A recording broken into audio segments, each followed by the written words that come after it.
Yo, Twitch! Is there enough hype in chat yet? This music is so hype. I love it. I had to put on something high energy today because I got stabbed with my first COVID vaccine. So the hype is real. I now have much better reception. I hope my jokes are as well received. Welcome to yet another Monday evening stream. Where is Face? Face is coming. Are you happy? Oh, the lights are not on. Oh, one moment.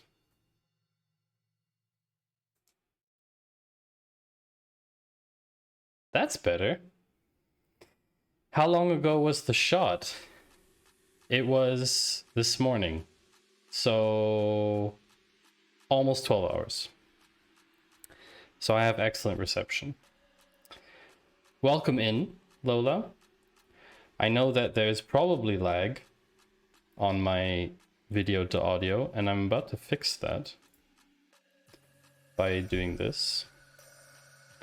I'm just messing around with Stream Deck because I configured my iPad today to use Stream Deck, and I shall use this opportunity to just chat to y'all and ask everyone how they are doing on this lovely Monday evening. Lola, how are you?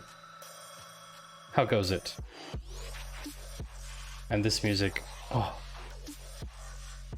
hype bass indeed.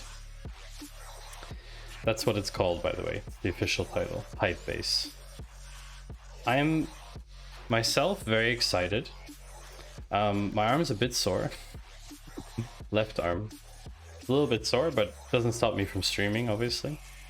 Drink water. No medication. No. No drugs. No drugs. No, I'm hardcore. I don't need it. I'll get over it. It'll be fine. You'll feel like you got sucker punched in the arm. So like I saw my brother. Yeah, that makes sense. Drugs are bad, okay. Welcome in, Toe. Long time no see, my friend. Where have you been? Where have you been? It's a very good question. So I am putting in all of the shoutouts right now. I've been drowning in work and other things. Oh, hopefully not liquid. That's hopefully not liquid.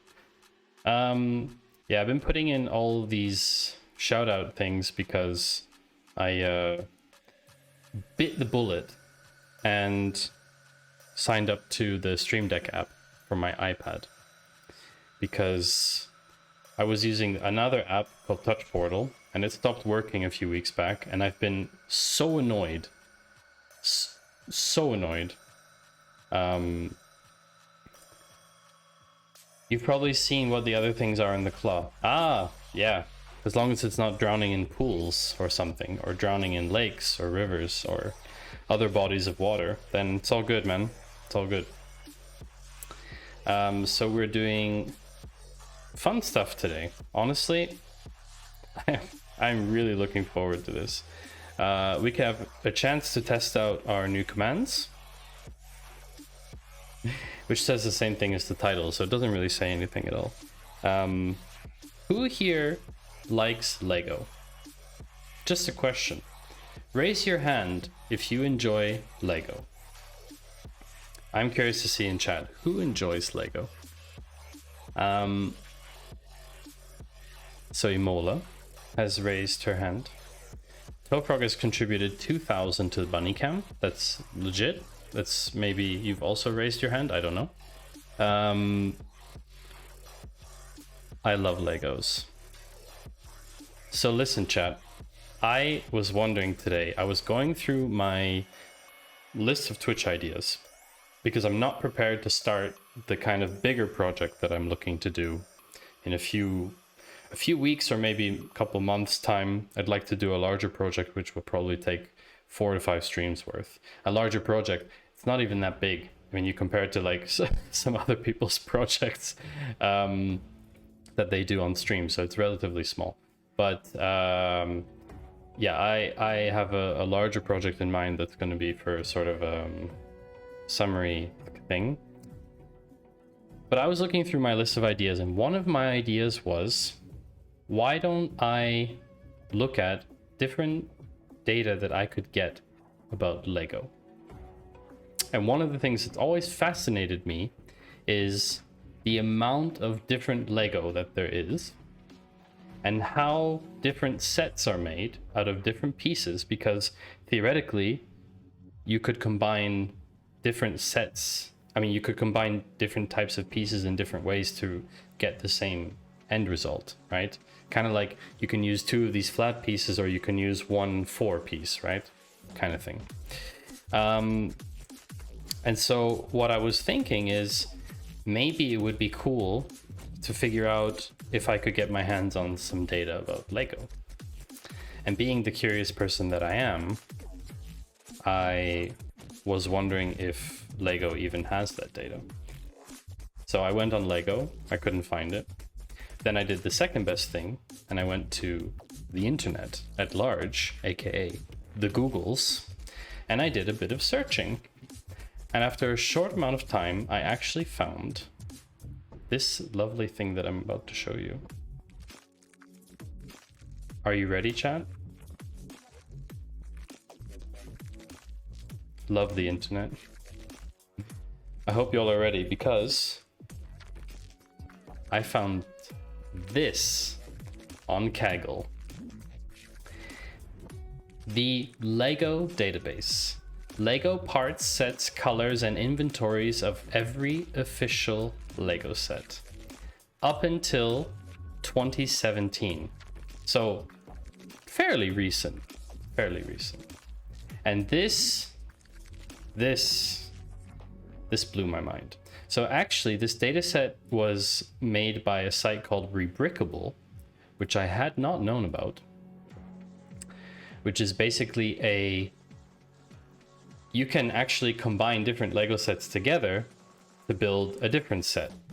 So you have this and you have these, and you can build this, which is super, super, super, super cool. And they must use a crap ton of data to make this happen. And as it turns out, they do, because they basically use this data set here. Look, this is the schema that we're dealing with. This is not a small data set, by the way. This is quite a substantial data set.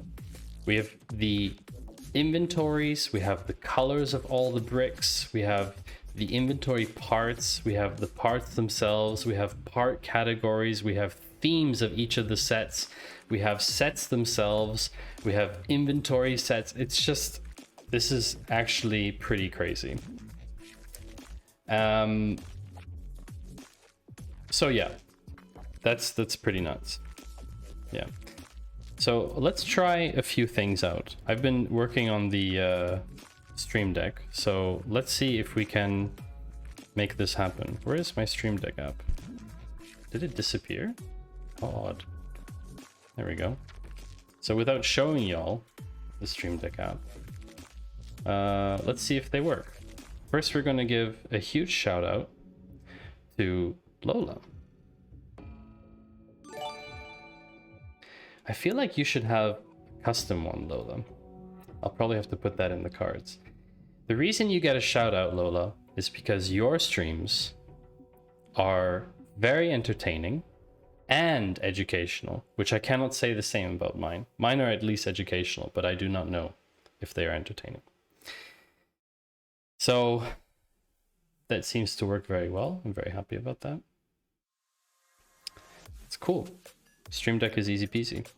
I'm glad that I bit the bullet. They are entertaining, just not chaotic like mine. Oh yeah, but you know, this is a personality thing, right? We don't know each other very well, but I know myself. And myself, I do not like unplanned things.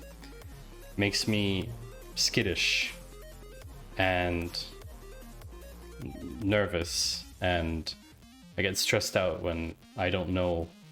Like uncertainty is something, look, I'm a data person. What do you think uncertainty is going to do to me, right? So there's a reason that I have like a focus, right? There's a reason why there hasn't been a single stream, I think, since I've started streaming last year in December. I don't think there's been a single stream where I went on and said, I don't actually know what I'm doing today, because it would just terrify me. And I can't believe that someone like Panther can do that. I do not have that level of comfort with the internet to be able to do that. Streaming itself was already a hurdle for me. It's still very challenging, I think. But yeah, there's focus here. Focus on what? That's the real question. So, how are we going to work with this data? And I thought about two options. Option one, we go down the new route of using RStudio, importing the data with R and looking at it in R and doing cool visualization stuff with R, like ggplot. There's a problem with that. I'll come to that in a second. That's option one.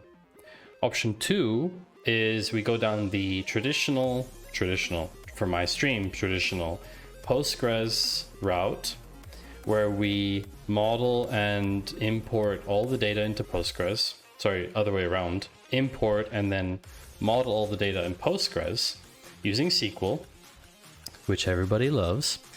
And once we've done that, once we have a good data model, which, okay, there's already a data model here available to us, but we want to probably run, you know, want to put some more on top, right? Everybody, yes, everybody loves SQL. Name someone who doesn't like SQL, Lola. I challenge you. I dare you.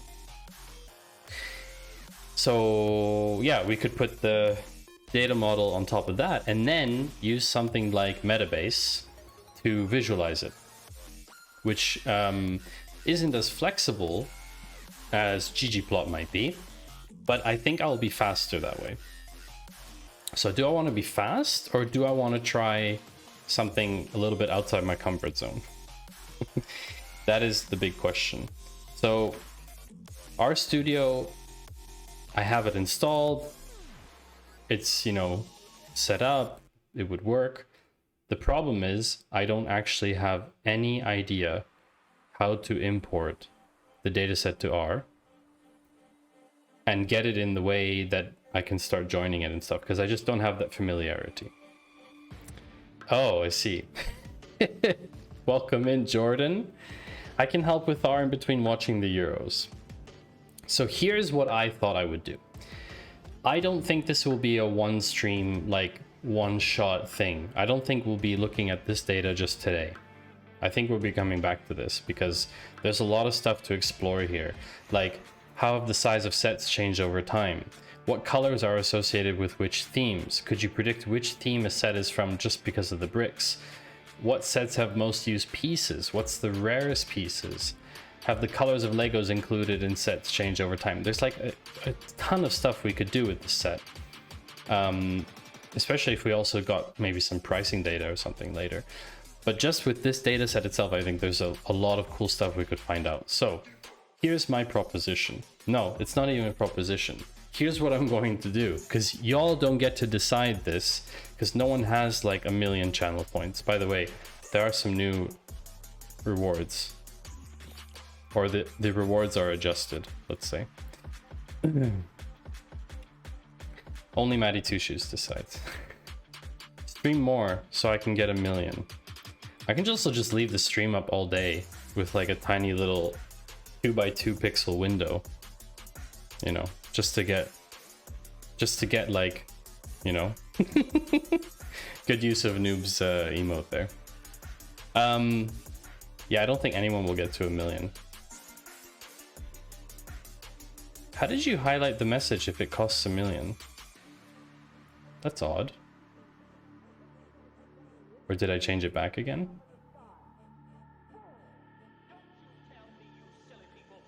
I'm confused.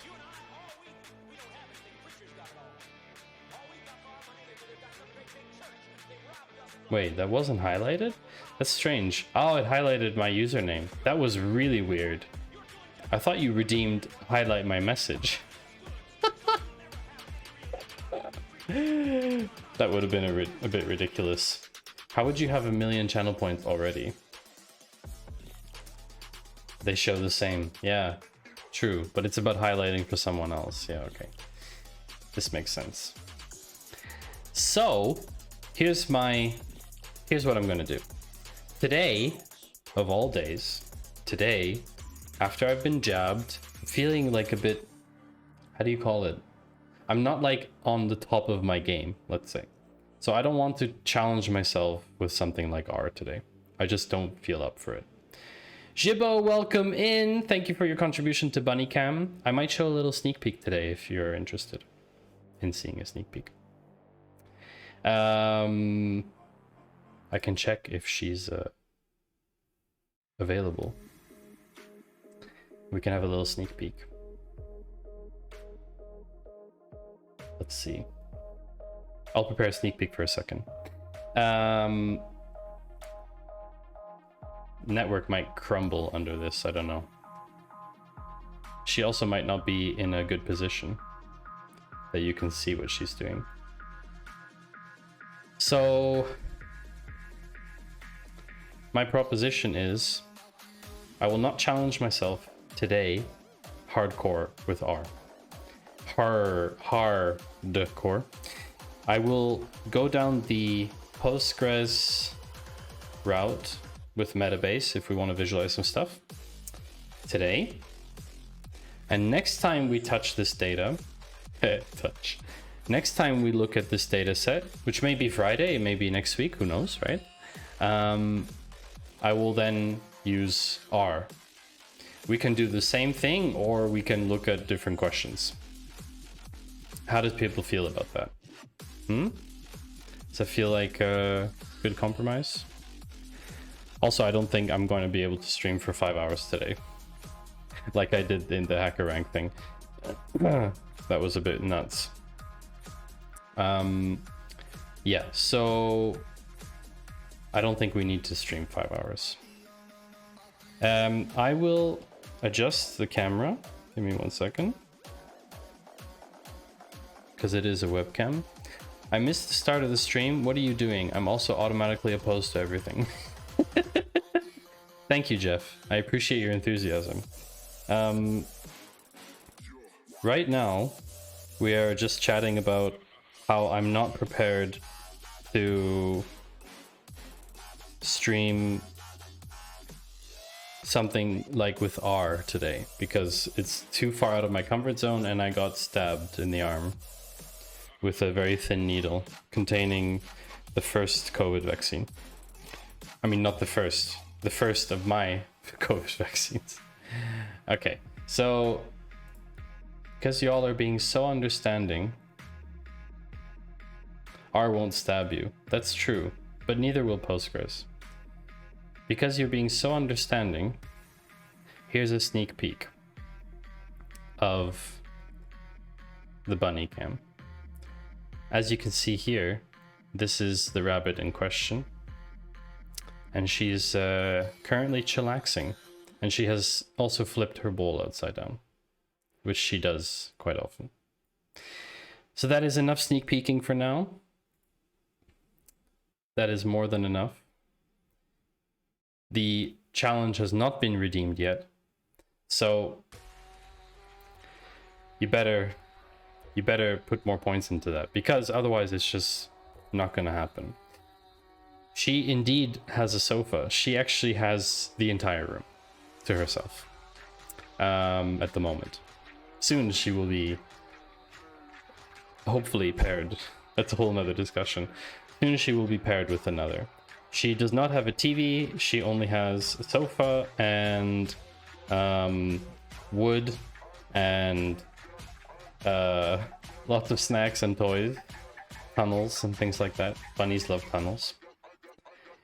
So listen, easy peasy stuff. We go to, where is it? We go to DataGrip. If anyone asks, I'm using DataGrip. It's a JetBrains product. Okay. She cannot see Bugs Bunny. It's funny that you say that, Jibo. She used to have a TV. They actually had in our old apartment. We moved last year in March to this apartment. In the apartment we were living in before, they did have a TV on the wall with an Apple TV. So Legos and sequel, I'm happy so far, but what are you doing with that? She just needs to turn left somewhere. So yeah, so what are we doing with it? That's a very good question. I have some questions about Lego that I would like to figure out, but the first step will be importing the Lego. For that, we need to make a new Shima here. We're going to call the Shima Lego. Most definitely. Now we have the Shima Lego, and now we're going to import these files. So this is what you saw before. This is this download Shima here. These are the data sets. As you can see, like, it's not a particularly large data set. We will get to that in a second, but I will show the process of importing it and doing the first kind of preparation work that I do with the data set, because it is important to discover what the data contains. I don't care what it says on the website. I'm going to look at the actual data myself. So what we're going to do is we're going to go import data from file.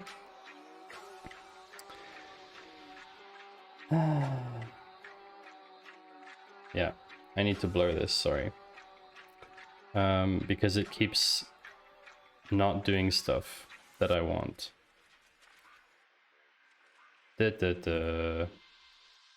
Can't show you all my secret files, that's the problem.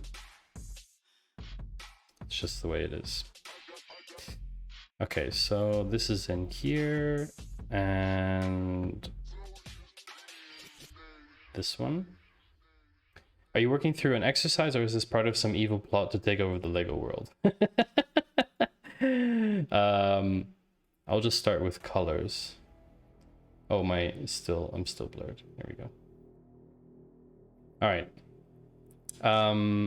It's not an exercise. What I like to do, Jeff, is just explore open data sets, because I think it's very interesting to see different data sets from different businesses or from different types of organizations, because I have questions about them sometimes. And so what I'm doing is basically creating my own exercise, if you will. I mean, exercises, maybe it's just data exploration. This data is from Kaggle. I can stick the link actually if you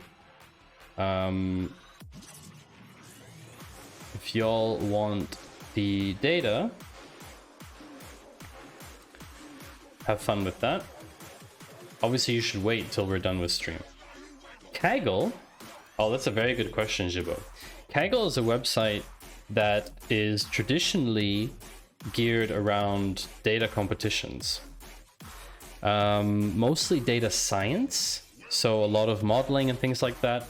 One of the most famous competitions on there is the Titanic competition, where you have to create a prediction model that determines who is going to die in the Titanic crash, sinkage, based on the passenger manifest.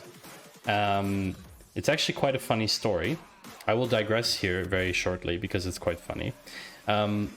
Essentially, prediction models work by knowing outcomes, but you don't know, the dataset says who died and who lived, but you can't include that in training your model because that's cheating.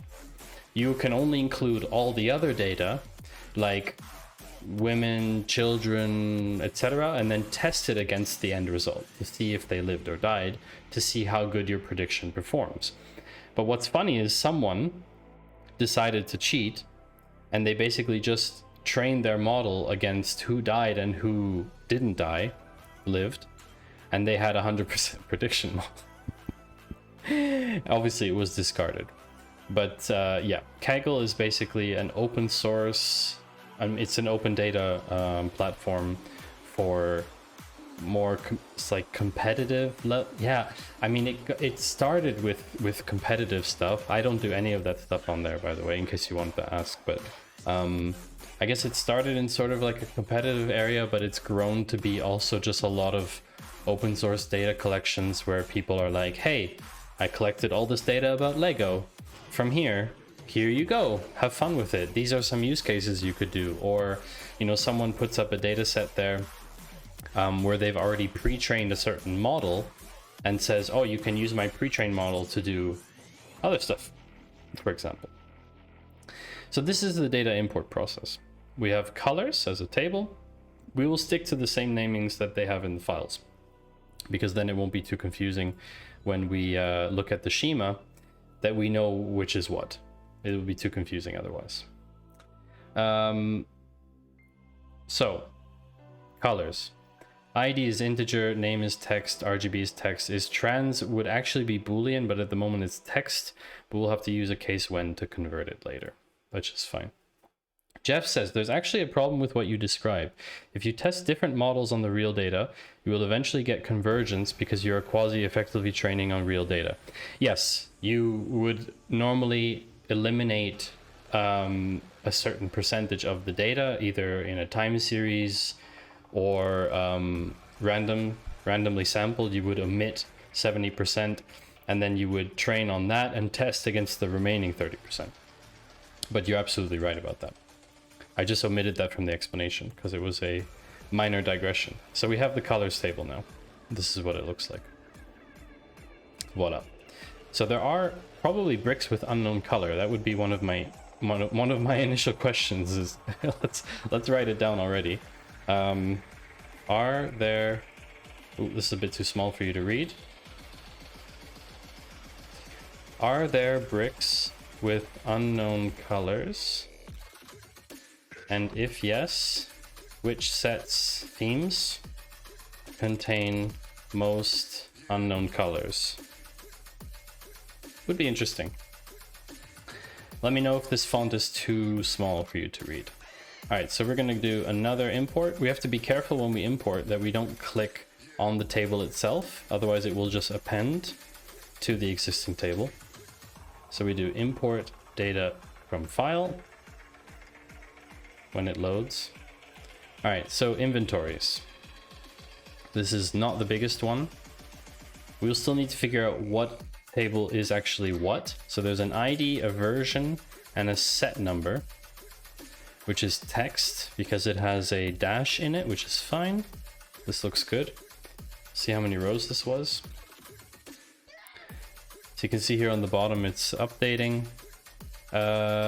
11,600 rows. It's impressive. All right. Let's do another import. So we have colors and inventories.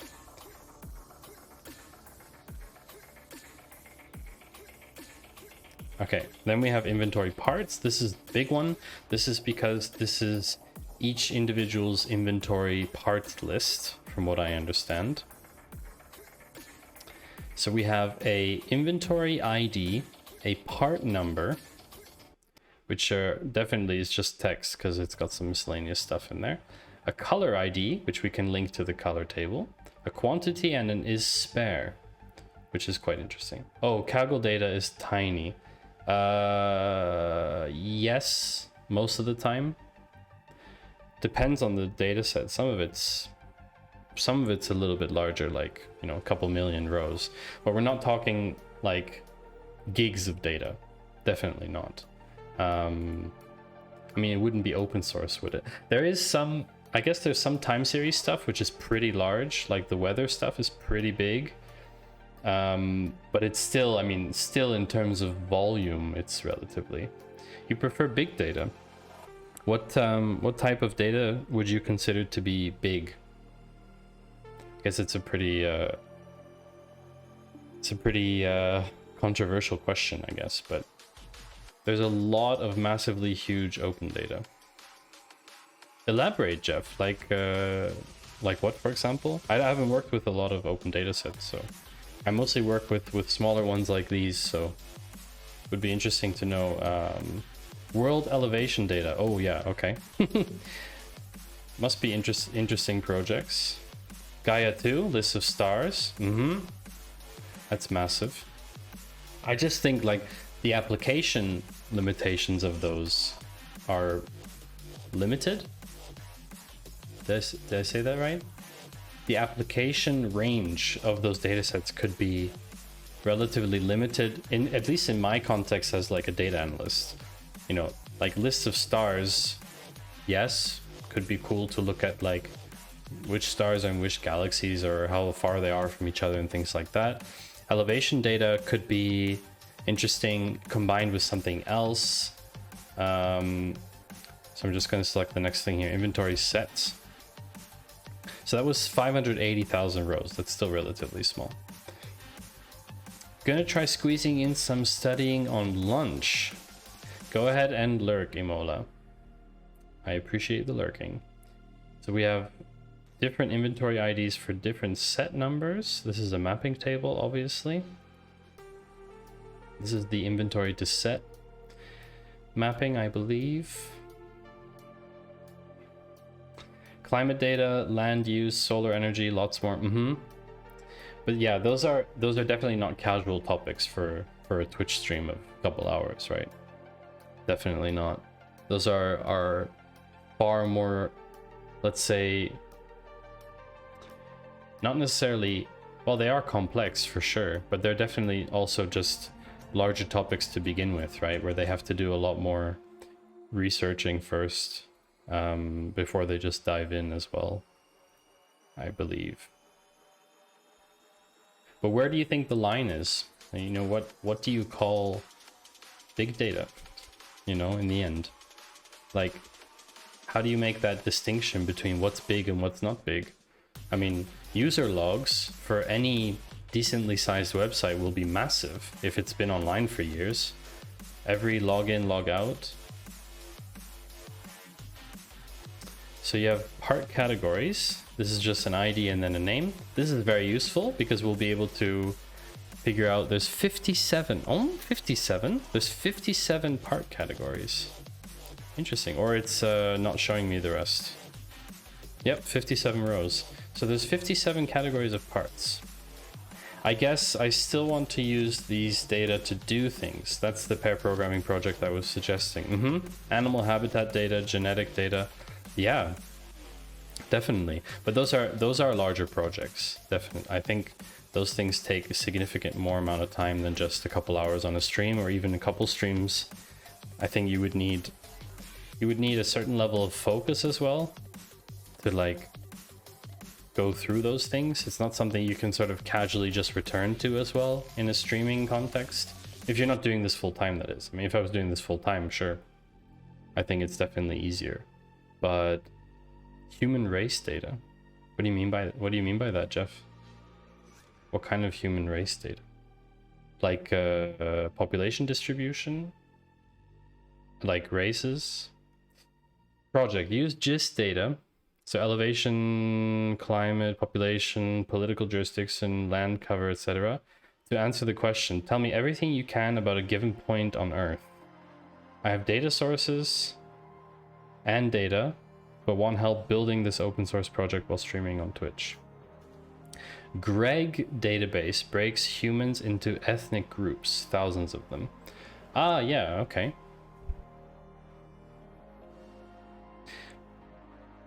Cut and paste is fine. Explanation's good. It's a very good explanation. I think it's a big project. If you've done all the engineering already, then it's definitely a lot smaller.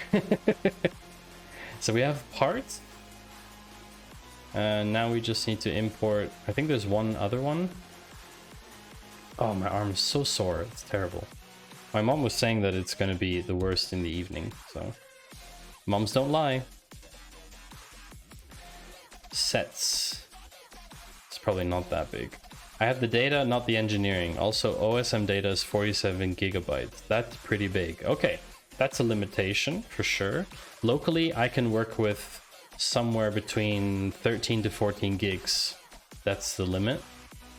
Purely because I use Docker in the background, and my Postgres instance with Docker is limited to storing things in RAM.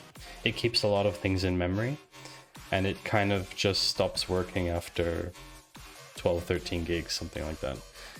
So we have the sets. Now we have to import another data. NED elevation data is over 500 gigs.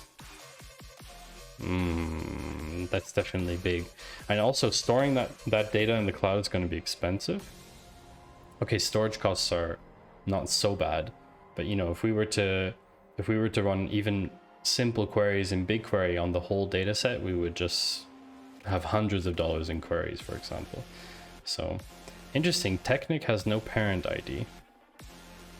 Oh, I see. So these are categorized into themes. My favorite. 614 themes. Wow, that's a lot. Yeah, we'd have to pick like a small subset, right? And just trim. How did you even store that? 500 gigs? I mean, that's several hard drives worth of stuff if there's, you know, quite a bit of, if there's different data sources, right? It's quite a bit of data. I have 20 terabytes of storage. Okay, then it's fine.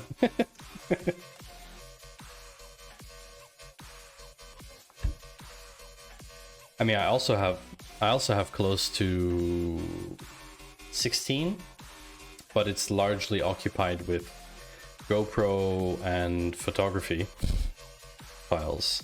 I have 20 and I'm running out. It's a lot of files, Jeff. What kind of stuff you storing on there, Jeff? You know that stuff's free online, right? I'm just kidding. So, okay, these are all the data. These are all the data tables now in there.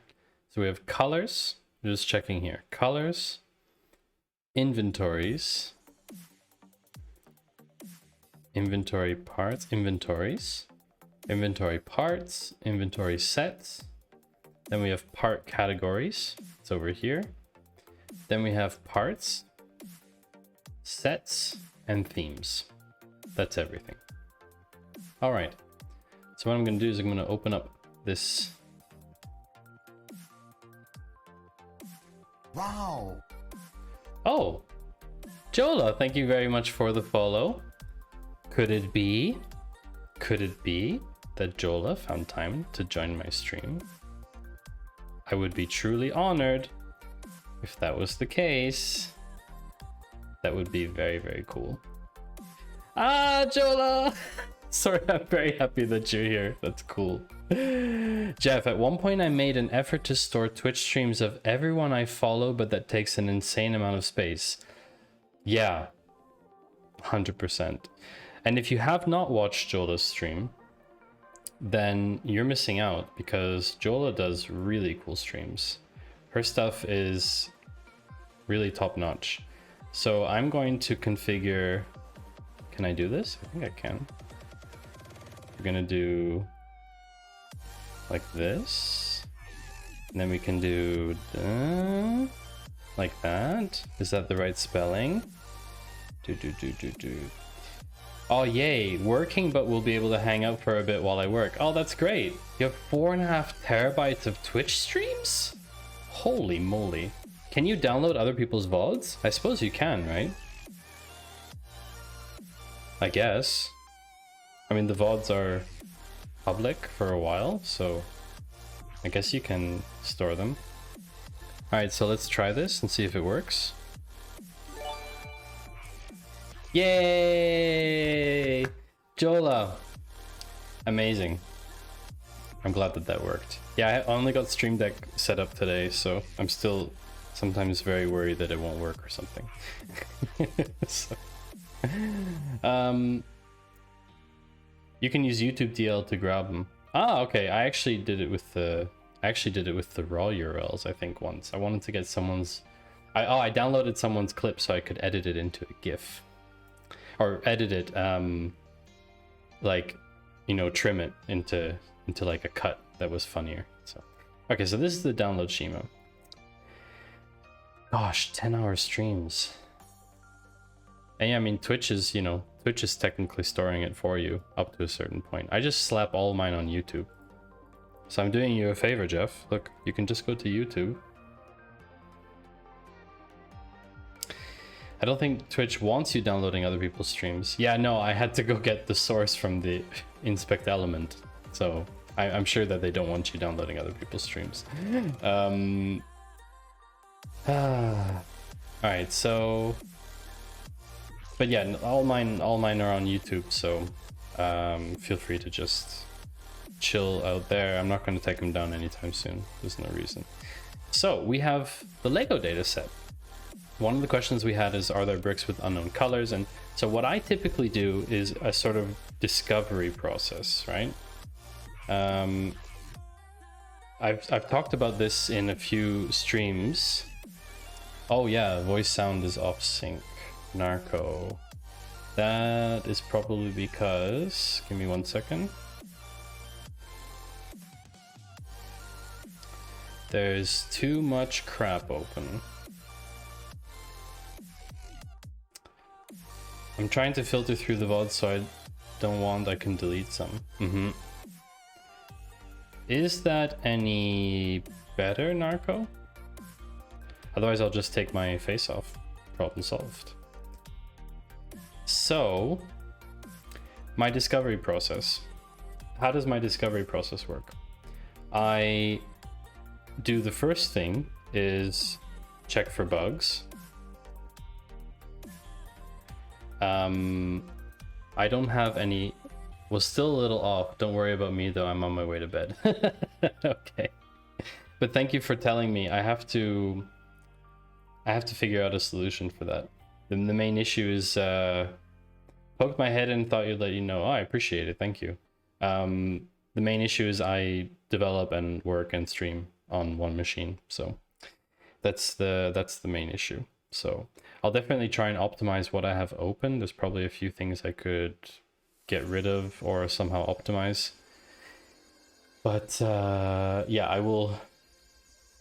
I mean, it's mostly a RAM problem from what I understand. Even though I have 64 gigs of RAM, so I don't think it should be because of that though. It only happens under high load from what I've seen.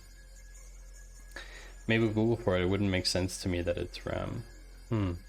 I still don't know really enough about how it's processing the stream to really even debug it, so I'll definitely have to look into that. But I appreciate you telling me, I really do. Thank you. And I hope it's not too bad. I can always remove Facecam if I need to. I know that a lot of people, you know, they want to see the face, but you know. So yeah, typically my discovery process is like, 1, check for bugs, meaning, you know, NAs that are not nulled, for example, booleans that are not boolean type, etc. Removing Facecam is not the best solution. Good night, Narco. Thank you for joining. I mean, grow a chin beard and your face will dominate the stream. Oh yeah, I can swap them out, right? I can have my face as the main cam and then have the code in the tiny little corner, right? There was a streamer the other day, there was a clip shown on the stream I was watching where they watched a streamer and she had her face, including her asset, in the main cam, and then Valorant on the top right in, like, you know, tiny window. So yeah, check for bugs in the sense that I look for data that is not clean and I try to clean it up.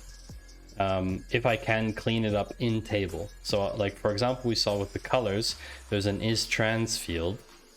I would probably change that to Boolean so that it's a bit easier, but you know, it's not a huge thing, but that's like, generally I'll look for stuff that's a real problem.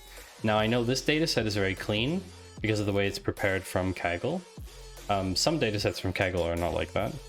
But the second thing is basically answering the question, what data do I have? So essentially here, what I start to do is figure out, okay, what are the join keys? How do I join these tables together? What are their relationships? Is it 1 to n, or is it n to n, etc.? 1 to many, or many to many, or many to 1. And because we already have a schema in this case, it's kind of easy, because we already know all these IDs are named appropriately. So set number is linked with set number. So here it's a primary key, and here it's a foreign key in inventories. I obviously haven't imported it that way, but I'm lazy. So, you know. Could you zoom the schema? Yes. Like this. So it's very clear. We know what the schema is like. But what I need to understand is what is the data in here. Before I start doing any kind of analytical stuff, I need to figure out what am I working with, right? So let me just do like this. So Jeff says, I think it's pronounced a hard C, schema. So there's a whole backstory to why I say schema, but I will spare you the backstory today. Suffice to say that I do know it's pronounced schema, but I purposely do say schema all the time.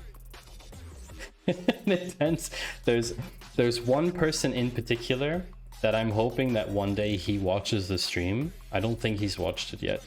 And when he sees it, he will be annoyed. And then it's paid off. So until that point in time, I will probably say schema. You know, it's just one of those things. It's so stiff. Okay, so what data do I have? So we do an easy stuff, right? Let's start with easy. We're gonna pull. First, we're gonna pull. Let's check our schema again. I will check. I want to start with. I think I want to start with parts, just to understand what the parts are. So I'm going to do select from parts. No, not limit, not that. I'm just going to do, oh yeah, I need to be in there. Lego.parts. And I'll probably need to increase this a little bit so you all can see that. Is that big enough in the preview window? Jeff says I'm going to start pronouncing it Switzerland. The W is still there. There's no SCH in the beginning, you know, it's not like schnitzel or something. You can pronounce it however you like though. But don't expect me to listen if you say Switzerland. So we have a part number, and then there's a description of the part, and then there's a part cat ID. And the part cat ID is linked to the part category. So this is how I start discovering. I say, the part category is linked. So I do parts like this. I'll start with like PAR, for example. I'll write as so everyone knows it's an alias. And then I will do just a simple left join. I want everything for now. Lego.part categories as PAS. And I'm going to do PAS dot, I think it's ID. Let's check what they've got here. So there's only ID and name, so there's no other option. I could have checked the schema. Yeah, it's ID and name anyway. So PAS ID equals par dot part cat ID. And what I'm going to do now, insert into greeting message values good evening. Hello, J. Walter. And welcome in. It's so funny. The last people chatting are all pink. So it's so hard to distinguish between everyone chatting. Thought, have you considered order by random limit 100? Yeah, would also work just fine. We've all chosen pink. Yes, great color. Great color. Pride month. All right. Welcome in, Ian. I did hear you come in, literally. I did hear you come in. Welcome, Gulabi. Welcome in, everyone. Nice to see everyone joining now. What's with the timing? Is this like a better time to start streaming? 10 is too late for me. 10 p.m. is too late. I mean, 9 is, you know, 9 is already quite late, I guess. But oh yeah, Jola, you probably know Ian. Ian's everywhere, all over the place, yo. So what I do now is I do par.name just to have the part name, and then I do pas.category. Is it category or was it name? Yeah, it's name. So this is part name, and this is part cat name. So now I can see here a little bit about how these work together. After dinner. Wow. Really? What time is it for you, Gulabi? Or do you eat late? Friend of mine, he starts eating at 9:30.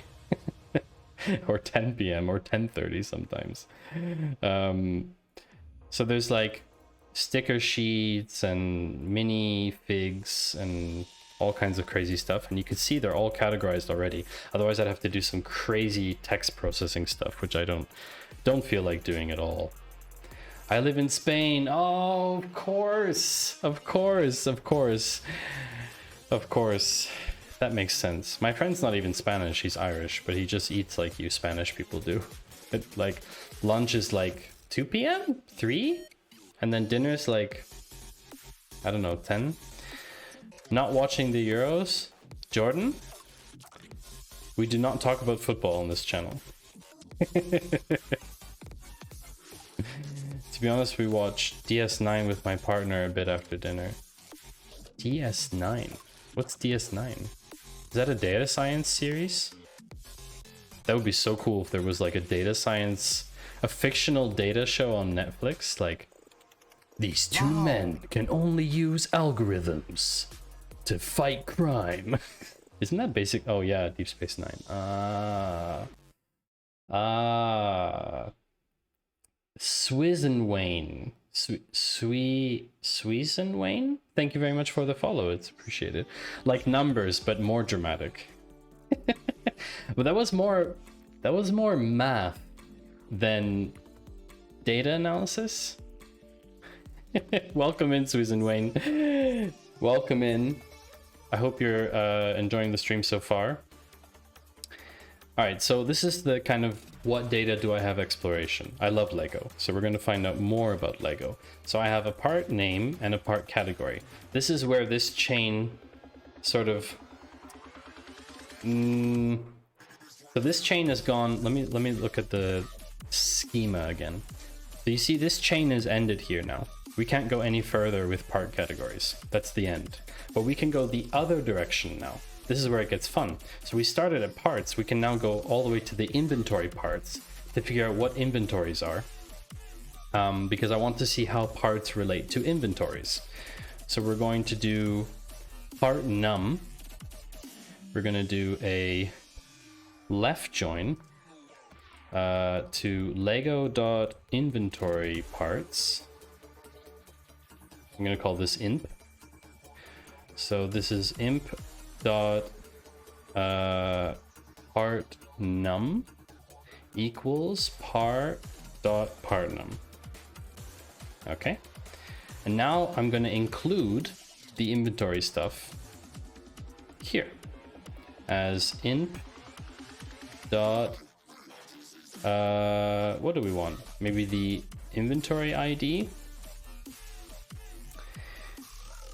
Spaces squad versus tab squad. Yeah, I mean, I haven't formatted it yet. Are you ready? How do you like that, Jay Walter? You like that? Mm-hmm. Yeah, I mean, I tend to just leave things in the discovery phase where we are now. I'm not really spending a lot of time doing formatting anyway. So the inventory ID could be interesting, but I know that we could also look at some other stuff. We have a version and a set number. So let's look at the version. Oh, version does not exist. Oh, that's in inventory. Sorry, we're in inventory parts.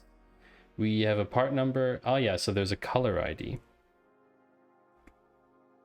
All right. So this is what it looks like now.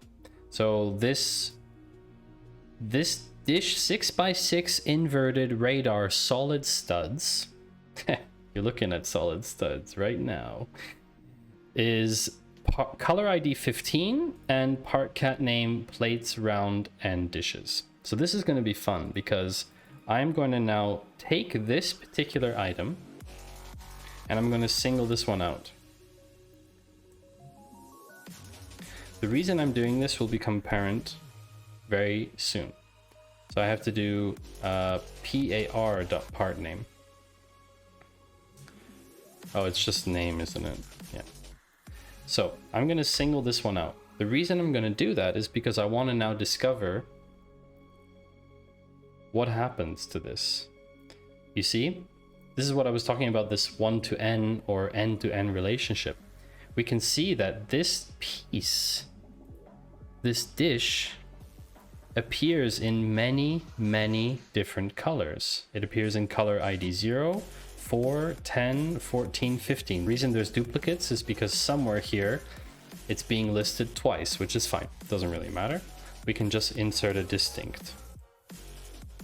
Distinct means each row only appears once as a result. So if there's duplicates, they only appear once. Be careful, distinct only applies to the data you're selecting, by the way. So here we can see there are 11 different colors for this particular piece. Very interesting. But what I want to know now is what these colors are. Let's go back to the schema. Now you've got me to say schema all the time. Makes me angry. I was so set on saying schema. So from inventory parts, we can go down here to colors. So we can get the name of these colors. And what we do now is we go here, left join, lego.colors as call. That might be a reserved one.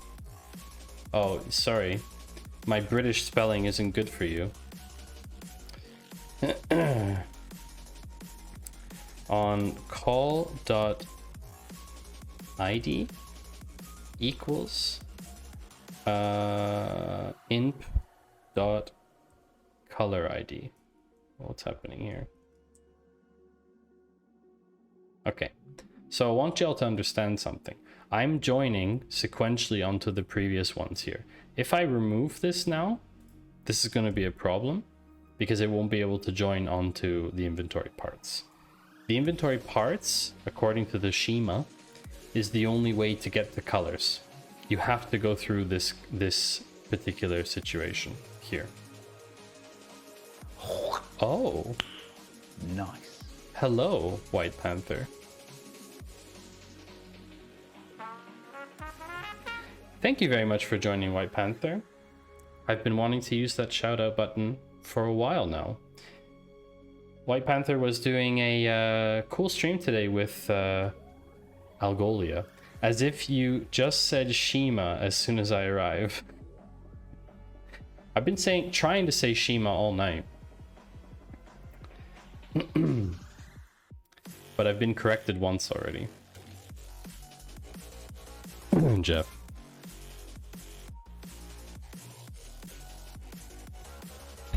White Panther, how are you? How did your stream go today? I had to leave towards the end because I had meetings and I also took a hard nap because I got jabbed in the arm today. So I was quite tired in the afternoon. Stabbed rather. Although it was more of a jab, I guess. Backseat Central, I got annoyed. Oh dear. So you should come to my streams. No one ever backseats because no one writes SQL. Hardly anyone writes SQL. Yeah. The life of a solo science and tech streamer doing something that no one understands. Why is everyone even here anyway? I don't understand why you all are here watching someone write SQL. Crazy. So we can include now, instead of including the color ID, we can actually get rid of this completely and just do call.name as color name. And I'm writing it the British way. Nice. I was hoping for R, that's why I came. You know, you can leave again, Jordan. I mean, there's nothing wrong. I just decided to not go full on challenge mode today because I just feel a bit poopy, you know? Feel a bit poopy. It's okay to feel poopy. I got jabbed with some like weird, I don't know. For your colorful personality, of course. Thank you. Thank you for using American spelling. I'm sure you're doing that just to annoy me. Gulabi. I see what you did. It's okay. Jordan says I can dual screen between football and databases.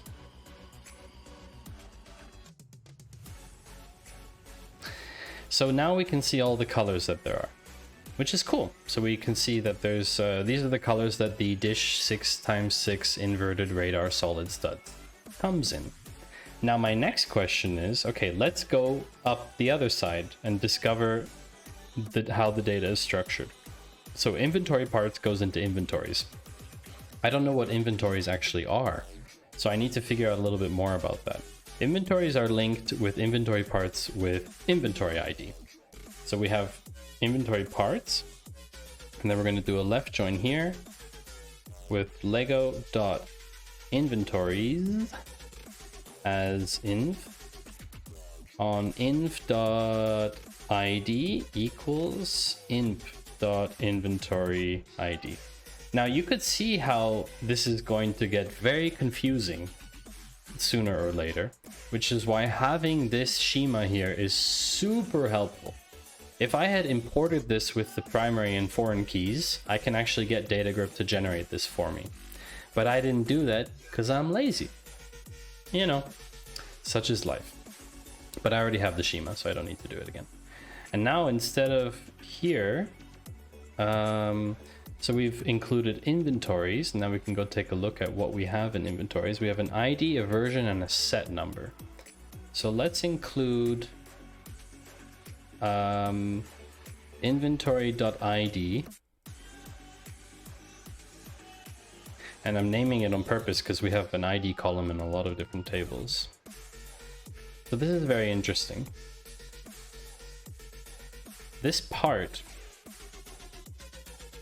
so there's a part which has an ID, a part number. So this dish 6x6 inverted radar something, if we do par dot yeesh, what's happening here? Par dot part num as part number, we can see this will repeat. It's 44375B. That's this piece number. We could also filter with that, but I don't need to change the filter now. What's interesting is that there's an inventory ID. I don't actually know what inventory reflects, but there is a version and there's a set number thing, and then there's inventory sets. I need to figure out what that represents. So let's go to inventory sets first, because there's also a sets thing. So let's go to inventory sets first. So we're gonna left join lego.inventory sets as inventory sets on, what's the problem here? Ins dot, oops, what's the link here? I forget already.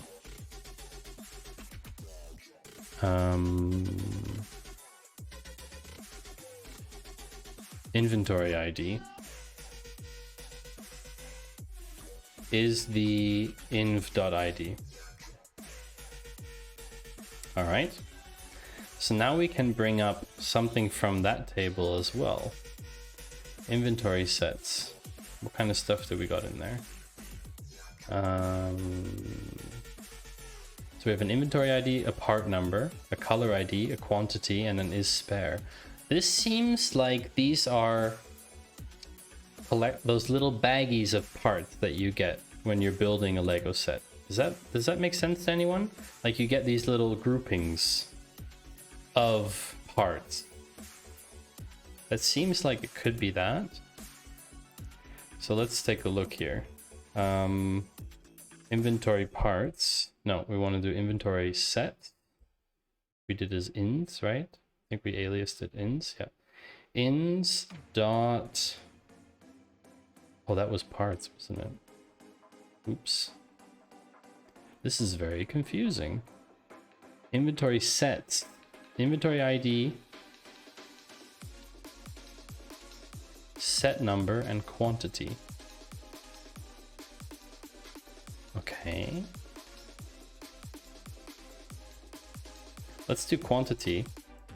And let's see, this is inventory set quantity. Just going to abbreviate it for my sanity.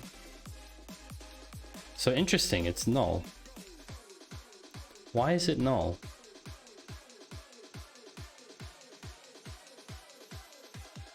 Interesting. So in the discovery process, you might run into a block like this. And if you run into this block, it makes sense to maybe reduce a filter just to see if you joined incorrectly. This will obviously tax my system a bit more. So if you see the inventory set quantity is null over all of these, so I probably did a wrong join. That's the most likely culprit. Let's check this schema again. Damn it, schema. So inventories.id is the same as inventory sets.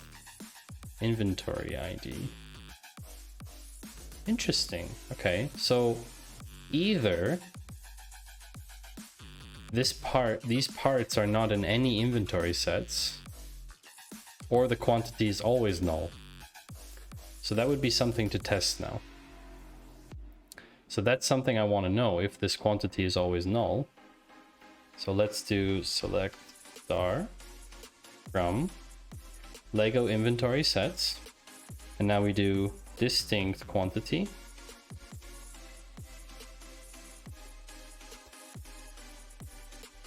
Ah, here we go. So we have 7, 1, 5, 2, 6, 0, 60, 60, 3, and 20. Okay. Let's do case when quantity is null. Is not null. This is a little trick, I know. So basically, if I want to group all of these together into one value, case when quantity is not null, then filled, else not filled, or you can leave it as null, it doesn't matter, end, and then do a count. And what you do is then just slap the group by in there, and you very quickly can determine, oh, see, there's no null values. So definitely there's a join going wrong. Why is the join going wrong? Let's figure it out. Inventory sets. Fascinating. So the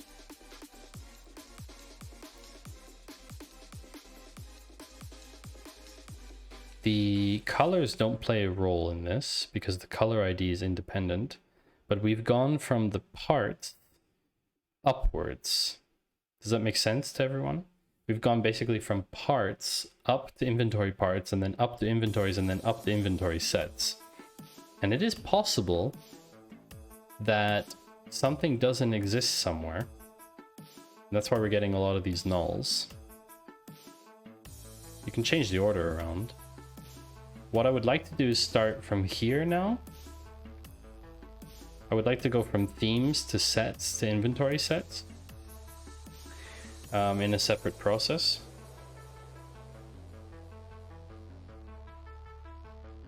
So this is themes. I can call it THM. And oh, before we left join, let's try. What was your trick, Jeff? You were saying there's a trick you wanted me to try. With order by random limit 100. So we could do... I mean, ID is already quite random, I think, in the themes, but we can just do a count to see how many themes there are. I don't think there are that many. There's only 600, it's not that many. But we can do theme.name. So these are the theme names. And I know that they have parents, which is kind of cool. So there's, see here, parent ID.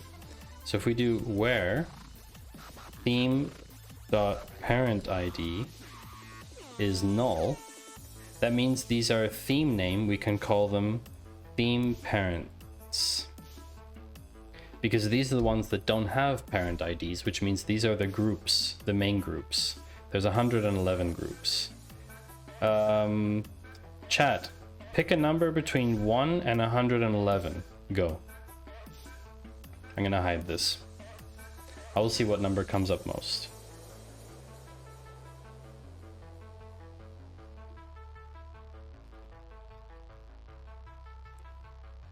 Oh wait, did everyone leave? Is everyone lurking now? Thank you, Pupskip, 14. I'll look at 3 submissions. There's not that many people here.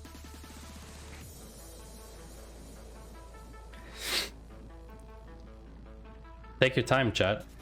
I have all day, sort of, kind of.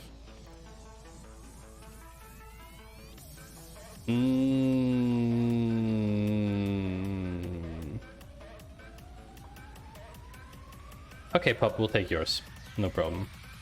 14 is architecture. Interesting. All right. And them dot ID.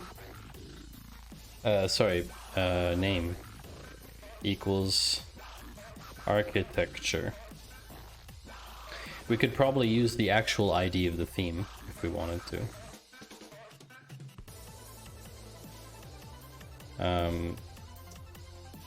252.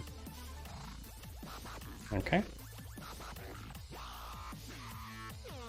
And I'm going to call, because Pup, you were the only one that answered, I'm going to call this as Pupskip. That is your username, right? Yes, Pupskip. All right. So we have a column named after you now, Pupskip. Architecture. Now we can go through here and say the ID is the theme ID in the sets. All right. So left join. I thought you might enjoy that, Pupskip. There you go. Lego dot sets as sets on sts dot theme ID equals theme dot ID. So now we can do sets dot, what do we have in the sets available to us? Let's take a look. Set number, name. Ooh, okay, name, that's good. As set name. What else we got?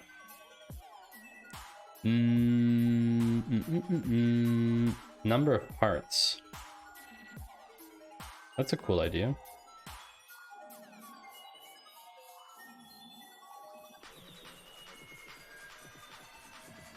Here we go.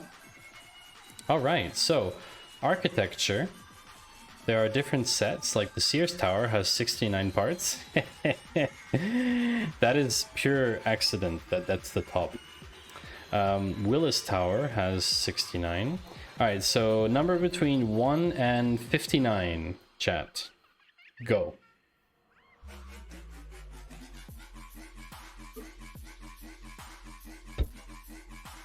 One and 59. Need a number between 1 and 59. And then we can use that here as the filter mechanism. And sts dot, what's it going to be? Sts dot set number, probably.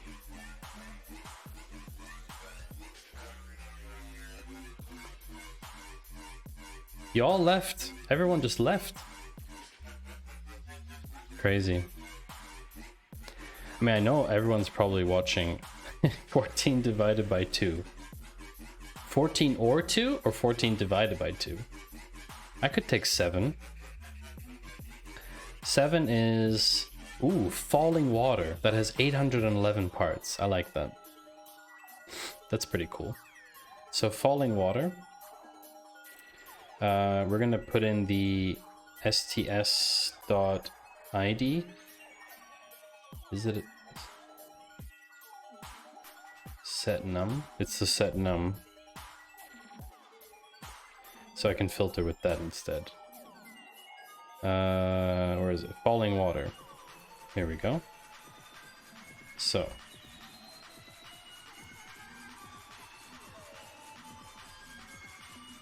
Oops, I didn't mean to do that. Alright, so we have now falling water with its number of parts. Now comes the interesting discovery part. Now we get to look in the inventories and the inventory sets. Because I would like to see, based on the set number, what's actually in here now. Because coming from the other way, coming from the parts and going upward, yielded a lot of nulls for the inventory sets. So now we have to go here and see set number. So we do. Does this make sense to everyone, what I'm doing? I hope it makes sense. Inventory sets as I don't know, ins. I think we used that before too.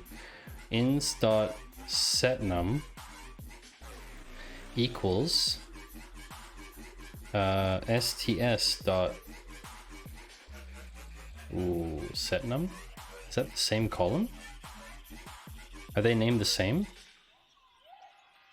Setnum and setnum. Yes, they are equal to each other.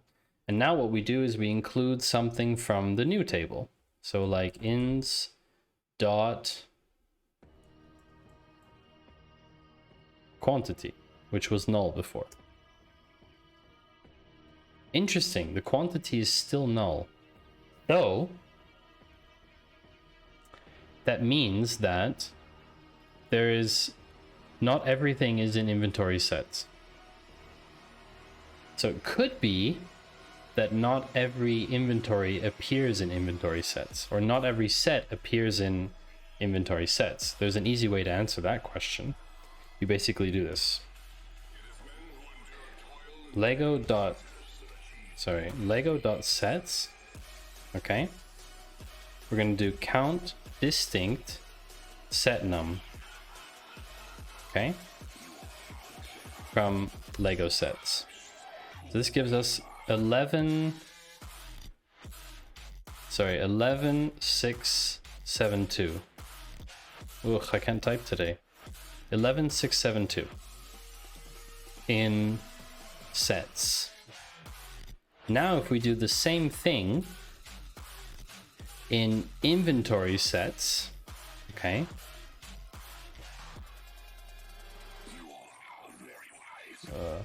okay, we're gonna execute the same thing. 2306. So this is the problem. We don't have some of the sets only appear in inventory sets, but not all of them. Now we can run this exercise also in inventories, because we also have the set number there. And there's 11670. So there's actually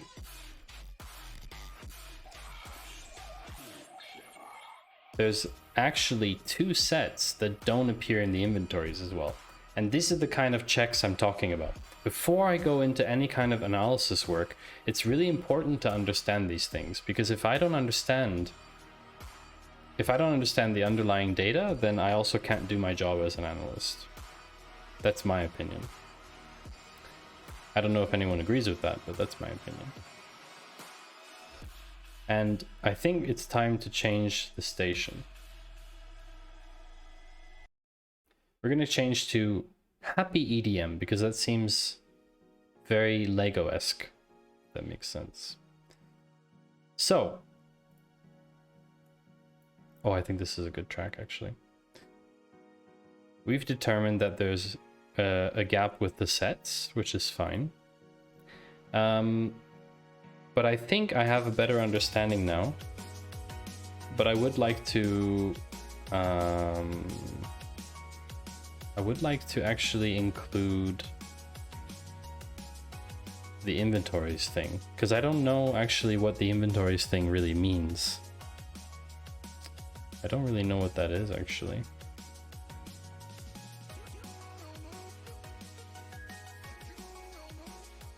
What is this? What does inventories even do? Loose, how's it going? Hit a brick wall yet? Had to let go of your expectations. Loose, thank you for joining me in battle. I have not hit a brick wall. I have also not stepped on anything that caused me immense pain. Oh, I missed the opportunity to wear a t-shirt today. I have a t-shirt called I'm a Legosaurus. And I really missed an opportunity to wear that today. Maybe I just realized maybe I actually psychologically primed myself because I wore the t-shirt yesterday, not knowing that I would do Lego on stream today. That's crazy. I just realized that I think I psychologically primed myself yesterday to do Lego on stream today.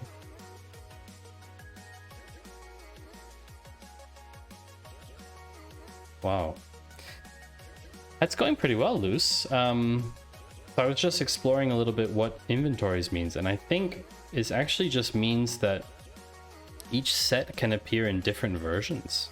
That's what I think. So if I look at a certain set number, I can check if they appear in multiple versions. So for example, Setnum, it sounds like a place in England, doesn't it? Setnum. Is there a place in England like that? And then I can count distinct version and call this number of versions. And then I can group this, group by one. Oosh.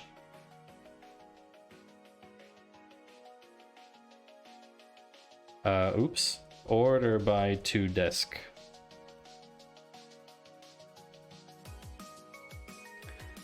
Okay, so there are sets that have 5 different versions, but the large majority do not.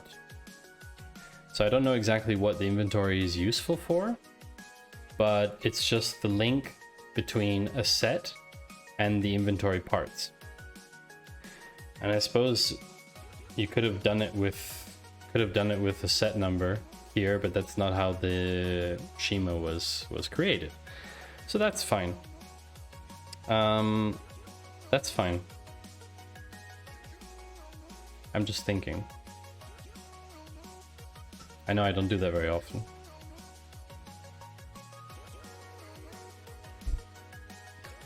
An hour and a half on stream and I still haven't done any fun stuff. Hello, noob. Welcome in. Thinking on stream live? Holy moly, yes. Not only coding live, but thinking live. Welcome into noob. I have gotten my alerts working again, so I'm super happy about that. Noob definitely deserves a shout out for working super hard on Memebox. And now I think there's the new project, Open Sourcer, right? Very interesting. I bit the bullet and bought Stream Deck app for the iPad because it's pretty cheap. It's like 20 something for a year. And I will definitely look into doing something more permanent. I just haven't had the time now to really have the time to set up everything, like with Memebox and everything like that. It's just I just can't commit the time to set it up and get it running and everything. Even though it is an amazing solution for sure, no question about that. So we are trying to figure out 20 something for a year. You could get Memebox for 0 a year. Yeah, I know. I know. And I appreciate you, noob. You need to know that. I appreciate you. And I think everyone in the community also appreciates the work that you're doing on that. The work that everyone does in science and tech is incredible. I mean, we have some really incredible streamers with incredible projects. I mean, I could make a pro service just for you. Then you need to offer pro support, which is like pro streamer support is 24/7 Discord, you know? Anytime I'd be like, yo man, I'm about to stream now and it's not working. And pro stream support. Yeah. Yeah, especially you who understands how to do support, right? With your support weeks and everything. So listen, let's do our first model, data model. How do we do a data model? So in the process here, right, I talked about this before, the discovery process, okay? What data do I have? So now comes do the data model, which is basically what question am I trying to answer and what data do I need for it? So data model maybe isn't the right term because we're just modeling the data on its existing model. But essentially, I need to now do a data model. And for that, I need to know what question I'm doing. So there's a discovery process, and then I'll just keep this all in one file today. I can't bother to do multiple ones. So my question was, are there bricks with unknown colors? And if yes, which sets or themes contain the most unknown colors? It's a very, very simple question. My head is definitely like a bit messed up today. I can feel that. I can feel the 5G and stuff taking shape. So I need to take it easy today. And we'll probably do this and then I'll probably sign off for the evening, I think, because it's a bit much today. But so before I do any queries, what things am I going to need? Like what data points am I going to need for this? Obviously, I'm going to need colors, right? I'm going to need colors. Let's go look at the data model again. The actual data model of the underlying data set.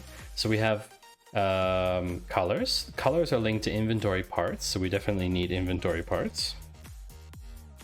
Okay. Then we have to go up to inventories. Oops. So we saw that up here, we saw that inventories has basically everything that also is in sets. There's two sets that don't appear. It's not a huge problem for me. From inventories, we're going to go to sets. I think that's how it works. Yep. And from sets, we're going to go to themes. Now, this may be the case that we always write the same model. Like, so in this case, I'm not looking at parts. I'm just looking at colors of parts, but I may want to get the parts so we know which part it is. Does that make sense? So I might want to get the parts afterwards to have the name of the part so that it's not just a part ID, you know? But yeah, we can see later. So this is basically, I'm gonna have to join these together. How am I gonna join them together? I'm gonna start with the themes. The reason I'm gonna start with the themes is that I don't run into an issue with something being missing or something like that. So we already started up here. We already have a pretty decent start. We can take this query. No use writing something from scratch. Pubskip, I'm gonna rename your column, I'm sorry. Theme name, set name, number of parts. Pretzel added Dirty Works today. Listen to one song, wowza. Ooh, really? Cool. Didn't know that. An int quantity is the inventory quantity, and we said that those are actually missing, so we don't really need the inventory sets. All right, what do we need? STS. We can take away the filters for now. We can just leave this one in for now. Let's see what we get here. So this is the architecture theme, all right? So these are the number of, in the set, there's a number of parts in the set. Now we have to go a bit further down into inventories. So we do a left join. Again, we're just trying to take everything in. We could also do inner join, but you know, they added it 1 hour ago. Okay, that's really cool. How did you know that they added it? Did you get an update? So inv.setNum equals sts.setNum. Oh, you saw it on Twitter. Ah, okay, cool. Very cool. So we have here, we can see, we're going from the theme to the sets and then to the inventories. And now we're going to go from the inventory ID to the inventory parts. And I think we did this up here. Oh, we went the other way, right? Yeah, it doesn't matter. We'll just write it again. Haven't used it in half a year. I'm still on stream beats. Oh, okay. Yeah, I quite like Pretzel because you get a bit of some other stuff in there as well. Left join Lego dot inventory parts. Is that the right one? Get confused now.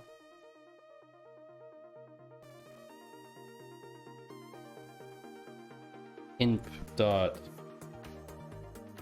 inventory ID equals inv.id. That makes sense to me because the inventory ID is the inventory ID in the parts. All right. So we have inv.id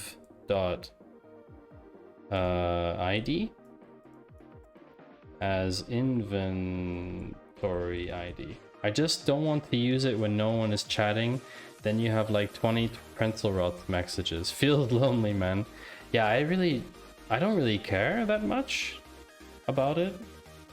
Because I mean, my chat's not on stream anyway, like on the as an overlay. So, and anyway, in the VOD, it appears in the VOD, but not in. If I upload to YouTube, no one sees the chat anymore. So, and it doesn't bother me if no one's chatting.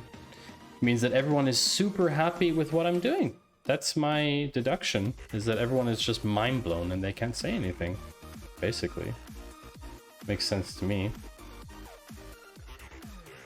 Why are there so many alerts now? Jeez. Gift sub here, gift sub there. Okay. Alright, so we have here architecture. Burj Khalifa. There's 208 parts in here, and there's an inventory ID of 279. Okay. Now we have a... I don't know why it's not behaving here today. Inventory parts, IMP, has a... Each part is in there. So we go part num is basically inventory, well, we can just call it the part number, okay? And then we'll do inp.color ID as part color ID. Okay. Does it have all the sets, even the Dodge Charger? I'm pretty sure the Dodge Charger is in here. Would you like to look for the Dodge Charger? You can give me a theme name to go on, or because right now I'm just in the architecture set. I was looking at ones that have a lot of parts. This one has 32 plates. Oh yeah, wearing merch today. White Panther merch. If you haven't gotten it yet, definitely go get White Panther's merch. She has a merch link somewhere on her profile, I think. I love this shirt. It's super comfortable. Oh, interesting. This one appears twice. Oh yeah, so this is now... How many rows is this? 1,923. That's far too few to have not every part documented. Doesn't that make sense? So for example, Farnsworth House. Let's try this. Oh, we don't need the and anymore. And theme.name. Oh no, it's sts.name equals Farnsworth House. So there's 50 rows here. And there's different parts. Oh, okay. But it says there's 546 parts to this set. But there's only 50 rows of parts. Interesting. Is that because there's multiple quantities of each part? Ah, hold on a second. We have to put the here. INP dot quantity as part quantity.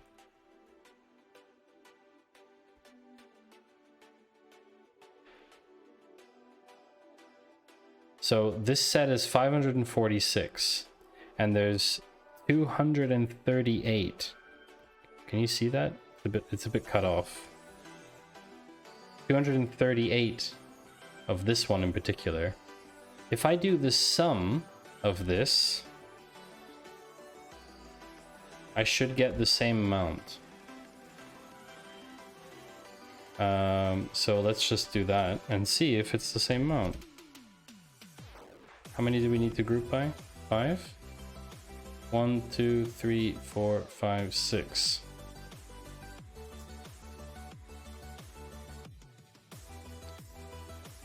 Oh, I need to, oops. I need to remove, the part specific stuff. So the inventory ID, oops.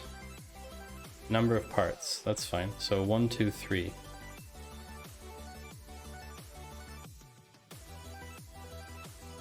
553. Interesting. So the number of parts that they declare in the set is not the same as the total quantity of all the parts summed together. That's probably because of the isSpare flag. And that's this one here in the inventory parts, imp.isSpare. Oops. imp.isSpare equals F. Yep, there's the answer. That's where the extra screws from IKEA end up. You mean the missing ones. Exactly, so there's always a few spare parts per each set. So the question we wanted to answer, if we're going back, are there bricks with unknown colors? And if yes, which set's themes contain most unknown colors? First, we have to figure out unknown colors. So we joined everything together except the part numbers and the color. So left join lego.parts as pts, I don't know, pts.partnum is equal to the part num from inventory parts. And you see, now I'm starting to get to know the data set. I don't need to keep looking at the schema 100,000 times. And that's very important to me because it means I can really work with the data set versus just having to always constantly flip back and forth between the inventory, between the schema. Granted, you know, I would just move it off to the side. I have quite a large screen, but I mean, you know what I mean. You know what I mean. So parent ID is null. These are only parent themes. It's fine. Farnsworth House, spares, blah, blah, blah. We don't need the sum of the quantity anymore because the part quantity is fine. So this is part quantity. And instead of the color, and we don't need the part number, that doesn't matter. And we don't need an inventory ID. We have the set number of parts in the set. We have a color ID. We have a part quantity. And now we can link the parts and the color. Left join. It's funny, you know, Noob, I've never really had issue with IKEA missing stuff. I know a lot of people talk about that, but I've really never had that issue. Color. What's the column here? It's just ID? Yeah. ID equals parts pts.color_id. There we go. So now we have access to the color ID. Or not. Parts. Oh, interesting. Do we not? Oh, colors is via inventory parts. Okay. INP. Okay. Most of my IKEA stuff still stands. Maybe it's a regional joke. I don't know. I mean, I've heard that before. Some people have talked about that. Oh, I don't need the group by. So we'll leave the spares out of this for the moment. All right. Farnsworth House has number of parts 546. It has all these different part colors and part quantity. Now we have to filter for and call.id equals -1. So in the colors table, this unknown -1 is the unknown color. Or no color, which I don't know what that exactly means. 9999? 999! So we'll do an in instead. So we'll do in. So we'll take both just for... Basically, these are non-colored bricks. Okay. So Farnsworth doesn't apply, which is fine. Okay. Alright, so we have parent themes. 9999. We have parent themes. We don't need the part color ID anymore. This is not important. What we do need to do is count the quantity of the parts that are in the set. So basically, sum of quantity is, we can call now, non-colored parts. Or we can just call it, I don't know, sum of uncolored parts. Or non-colored parts. Oh, we need a group. Hold on. Ooh. Almost did a group by mistake. Group by 1, 2, 3 for now. So what does this look like? You can see here, Atlantis Deep Sea Raider has 265 parts. And there's one uncolored part, which is relatively small. And there are other sets though that have more uncolored parts. And what would be interesting now is actually figuring out proportionally. So this one has 832 and there's 3 parts that are not colored, which is not a lot. But what we can do is actually do this number, this quantity here over the number of parts directly. So we do like this. The sum of that divided by the number of parts. And then we float this. And now we get a basically a percentage of non-colored parts. And we're still going to include, sorry, I'm still going to include the STS number of parts. I didn't want to actually get rid of that. And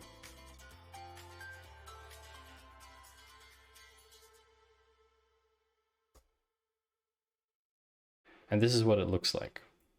So I have a data set now which tells me which theme has what set with number of parts, and all of them have a percentage of uncolored parts. So the idea book 250 has, for example, 100% non-colored parts. The reason for that being it's a book. So there's definitely some Lego categories that will have more, and that's what I wanted to do now. So we're going to actually make this a common table expression, which just means that we give it an alias. So we're going to call this the data frame. Very generic name. And Actually, there's a better way to do this.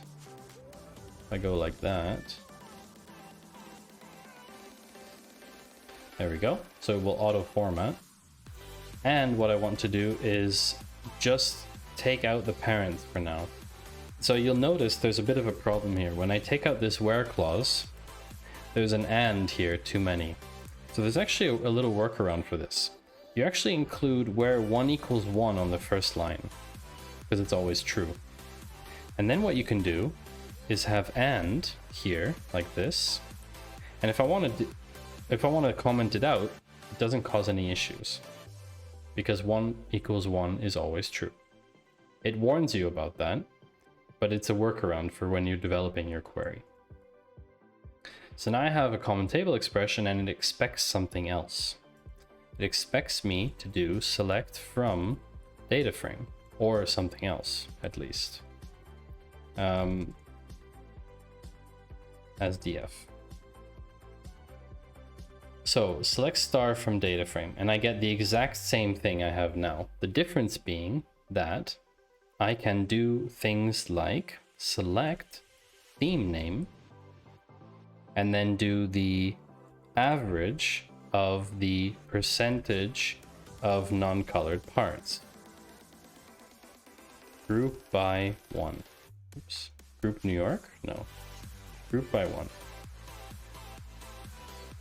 And what this does for me, I'm going to order it as well. Order by 2, descending.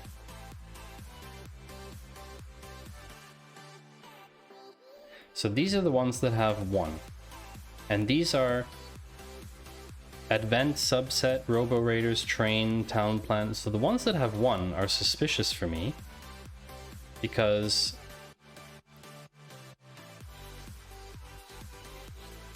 these are, okay, the parent, we didn't include only parents. So let's include the parents only.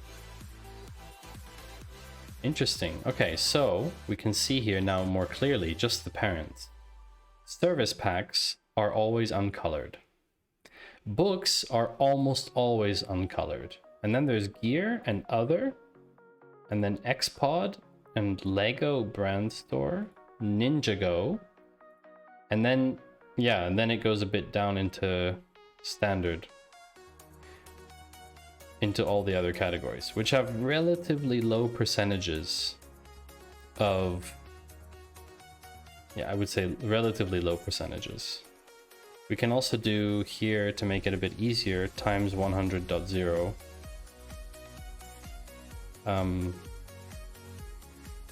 Oh, that's weird. That doesn't work. I think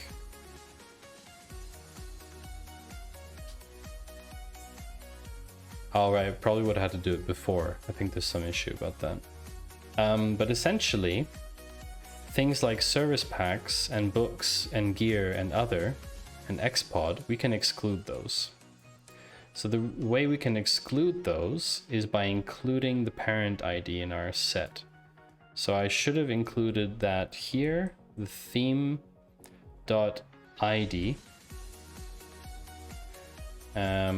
as theme ID. Now I'll need to modify my group by. There we go. And then I can go here into theme ID and theme name. And then group by 1, 2, and order by 3 descending. And you see how fast that is? It's quite fast. So I want to exclude now. I want to take out these themes here, because they're basically, for me, they are even like Duplo and stuff. I think these are different types of Lego. Town, maybe not, but definitely Ninjago and these are all definitely different ones. So I could copy that, and I can say here, and theme ID, so theme.id, not in. And here's a little trick for you. So here, these are all here like this, right? It's a bit messy because I need to have I need to have single quotes around them. I think, because the theme ID, let me check. It's an integer. Okay, we don't need to have quotes around them, but we need to have commas. So what we do is we just draw here, just draw a comma down like that. And then you see here, it already validated it. Just stick them in here like this.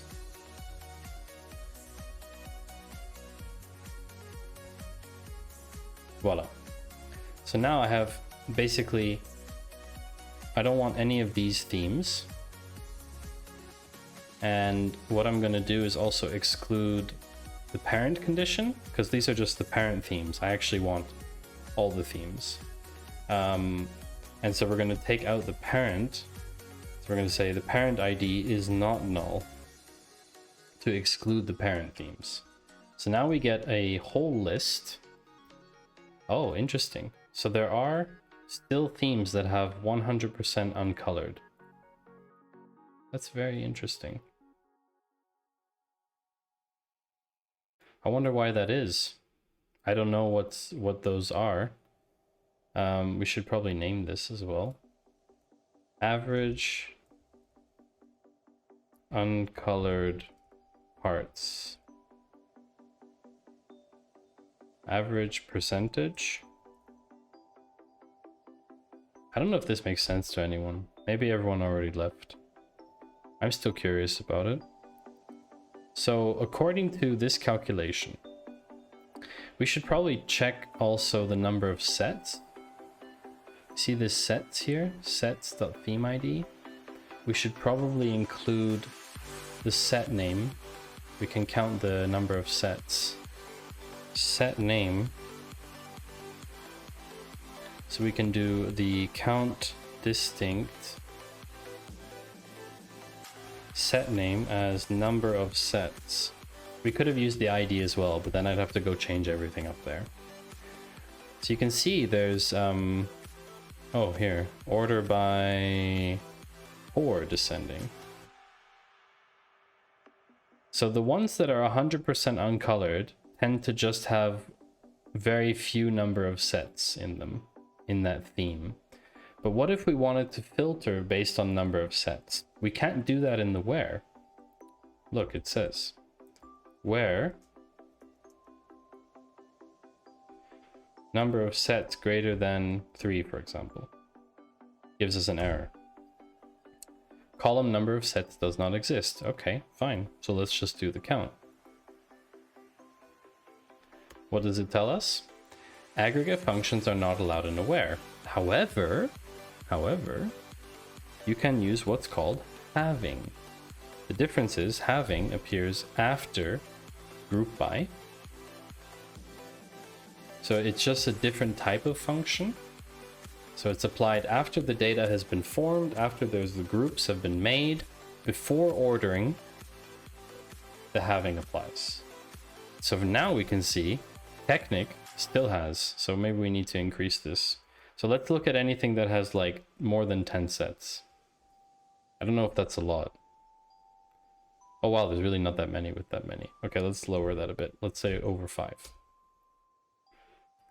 So for example, supplemental, which is probably some weird one, has a lot of uncolored parts. Technic is like half uncolored. Batman, interestingly enough, has a lot of uncolored parts. Strange, huh? Very strange. I mean, we're still talking here. This is like, Batman was 23%, right? It's not that bad. We can also round this. We can round this to, let's say, 2 decimal places.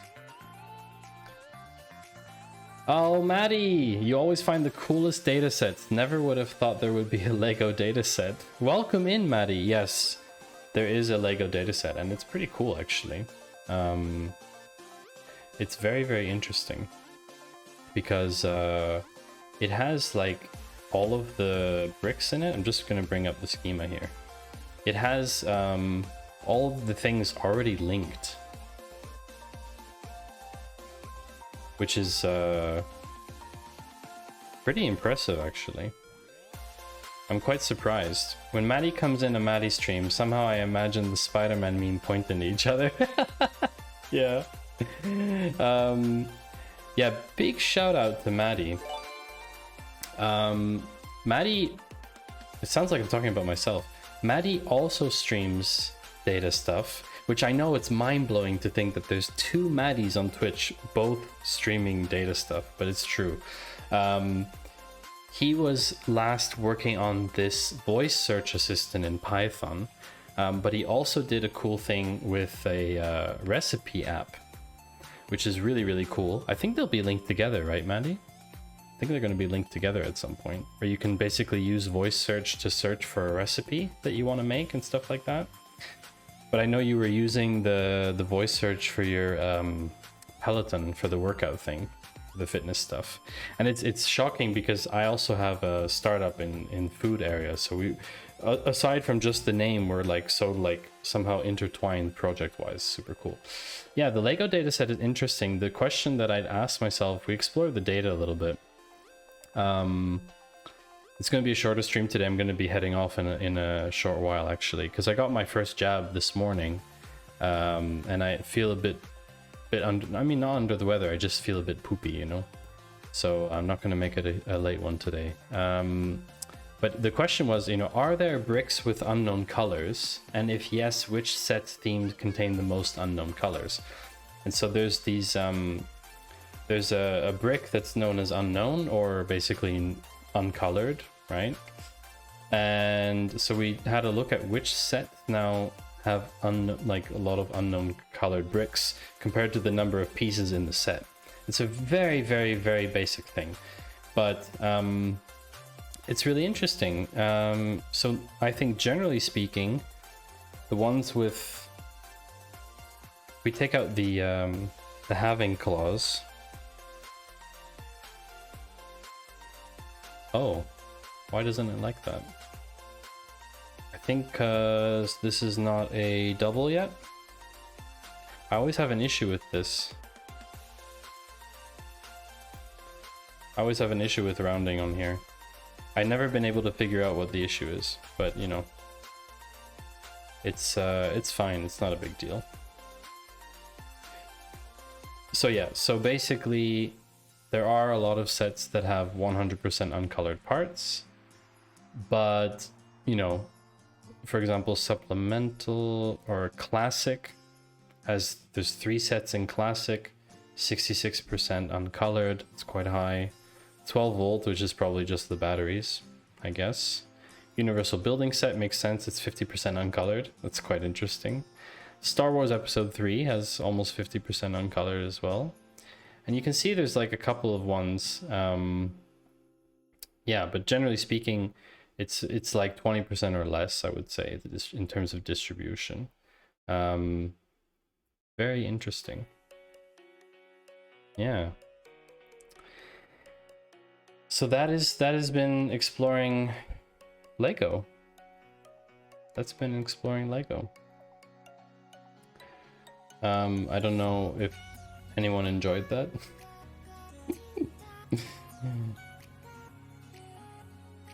I don't know if anyone enjoyed Lego. I hope there's no lag. I should get rid of data grip and then it will probably help.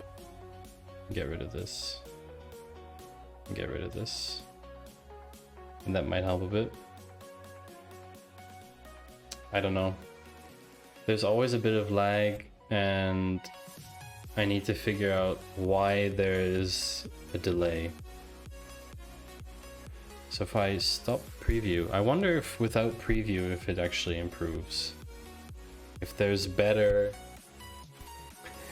synchronicity. I can see that the usage is pretty high. It's also very warm in here, so that may be that the computer is actually running hotter than normal. Docker is also running. When I've got like Docker running and stuff, it tends to use way more memory. But I can definitely shut down Docker now. I can get it to pop up. Oh yeah, things are quite slow. But we do have to decide who to raid. And I don't have my music set up yet. on the Stream Deck. But I promised to get it set up. Oh yeah, Docker was hogging tons of memory. I should probably reduce Docker's memory. That'll be a bit better, I think. We need to choose someone to raid. Who is online? That's the real question.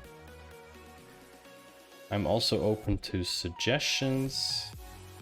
If you'd like to suggest someone that you feel strongly about that you'd like to raid, that's also cool. Let's take a look here.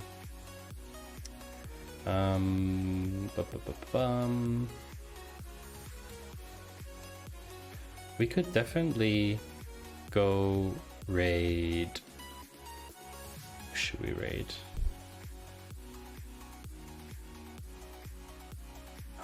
That's okay. What does chat feel like doing? The sort of 7-8 people in chat, you can feel free to let me know. Or we can just go raid something completely different.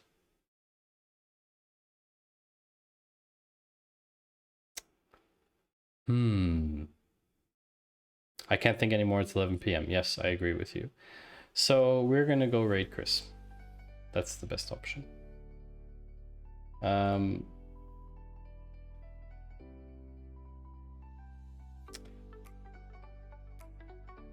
Thank you, everyone, for joining today and being patient with me while my brain is a bit fried. I would like to thank everyone who followed and cheered and did all kinds of cool stuff in the stream, talked in chat, etc. We have new followers, Sweeze and Wayne and Jola. If you're still watching, very cool that you managed to join. White Panther for the cheers, it's always appreciated. And of course everyone else, always appreciated that you join. I hope you had a good time. I will be back on Friday, I hope, if I still feel good. I've just seen someone that I have wanted to check out for a while, that she's actually online. So we're gonna have a little peek. Give me one moment.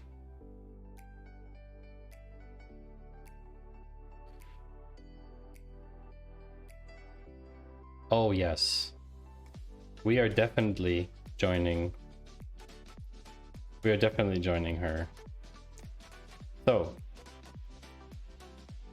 I have to type it in chat because we're doing a sneaky raid.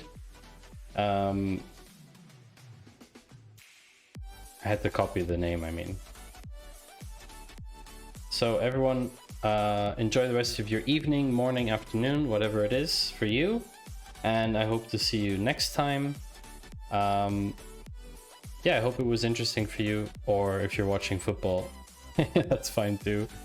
I appreciate you. So thanks very much and see you next time.